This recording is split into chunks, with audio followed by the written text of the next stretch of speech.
The Gospel according to St. John, beginning from chapter 12, BSB version. Verse 1. 6 days before the Passover, Jesus came to Bethany, the hometown of Lazarus, whom he had raised from the dead. So they hosted a dinner for Jesus there. Martha served, and Lazarus was among those reclining at the table with him. Then Mary took about a pint of expensive perfume, made of pure nard, and she anointed Jesus' feet and wiped them with her hair. And the house was filled with the fragrance of the perfume. But one of his disciples, Judas Iscariot, who was going to betray him, asked, "Why wasn't this perfume sold for 300 denarii and the money given to the poor?" Judas did not say this because he cared about the poor, but because he was a thief. As keeper of the money bag, he used to take from what was put into it. "Leave her alone," Jesus replied. "She was intended to keep this perfume to prepare for the day of my burial.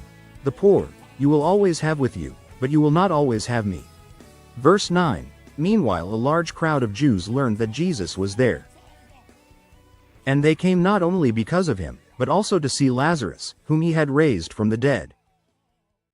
So the chief priests made plans to kill Lazarus as well, for on account of him many of the Jews were deserting them and believing in Jesus.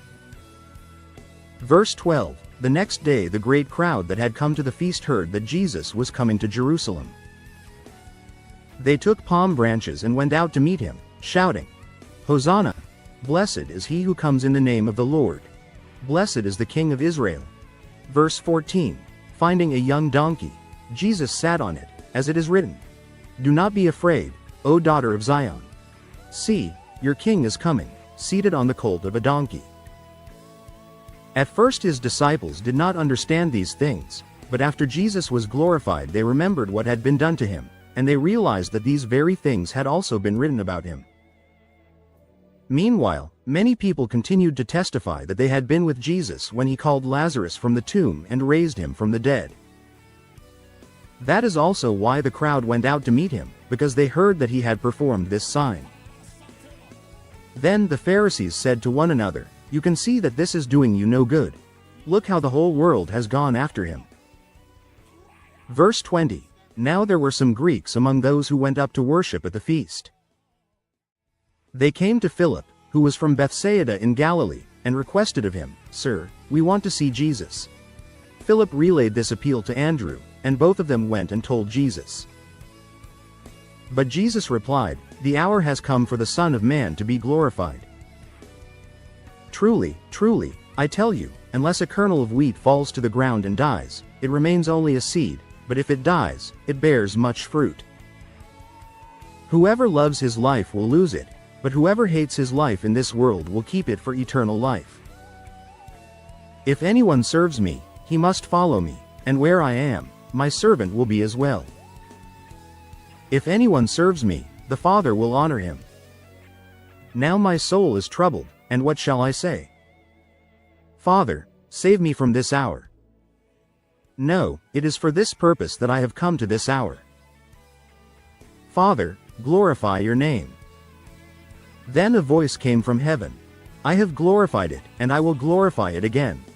Verse 29. The crowd standing there heard it and said that it had thundered. Others said that an angel had spoken to him. In response, Jesus said, "This voice was not for my benefit, but yours. Now judgment is upon this world. Now the prince of this world will be cast out.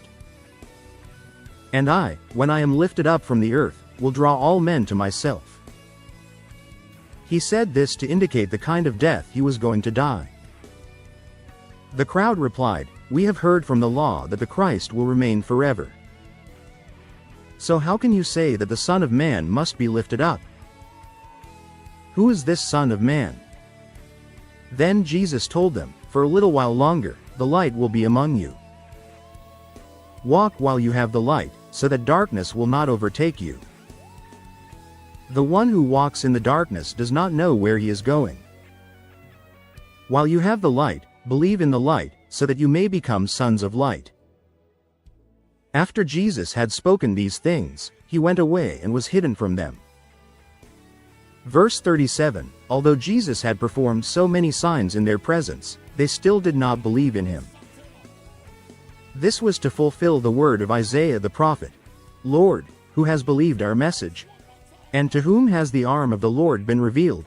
For this reason, they were unable to believe. For again, Isaiah says, He has blinded their eyes and hardened their hearts, so that they cannot see with their eyes, and understand with their hearts, and turn, and I would heal them. Isaiah said these things because he saw Jesus' glory and spoke about him. Verse 42, Nevertheless, many of the leaders believed in him. But because of the Pharisees they did not confess him, for fear that they would be put out of the synagogue. For they loved praise from men more than praise from God. Then Jesus cried out, Whoever believes in me does not believe in me alone, but in the one who sent me. And whoever sees me sees the one who sent me. I have come into the world as a light, so that no one who believes in me should remain in darkness. Verse 47, As for anyone who hears my words and does not keep them, I do not judge him. For I have not come to judge the world, but to save the world. There is a judge for the one who rejects me and does not receive my words. The word that I have spoken will judge him on the last day. Verse 49, I have not spoken on my own, but the Father who sent me has commanded me what to say and how to say it. And I know that his command leads to eternal life. So, I speak exactly what the Father has told me to say. The end.